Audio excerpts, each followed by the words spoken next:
Hello you guys, today we're going to be making the Dalogon Squid Game cookies. If you have no clue what that is the cookie they made in the second round of Squid Games.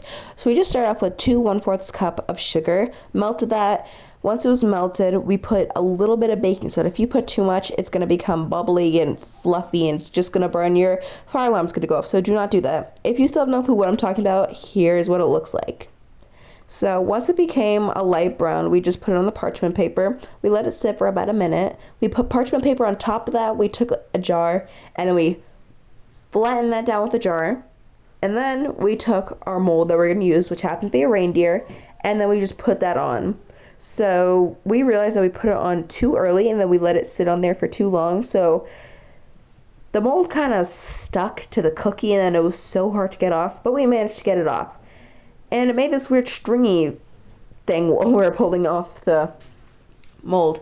I also took it off too early off the parchment paper, so it was a mess. The second one was not even finished cooling down, so that was also stringy, but it was also really good. So, yeah. I do not recommend making this because I did cut my tongue and it started to bleed. It took so many tries. The third try, we actually almost burnt the house down. And then the first try we burnt it. This is going to make your mouth so dry, so get water if you're going to make it. Okay, so this was definitely a fail. I don't know why they also don't tell you how to clean the pan. So you're just going to scrape off all the stuff that's on the side, because if you don't, it's going to start burning and catch on fire. So once you do that, well, I mean, you can just use that. You use a knife.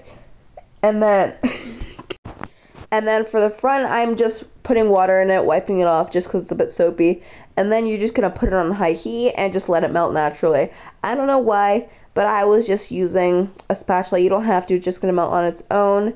And then dump the water out and then just clean it as you normally would for a pan. And then you're good. Dry it and put it away. Thank you guys so much for watching. If you want more videos like this, please remember to like, subscribe, and share for more.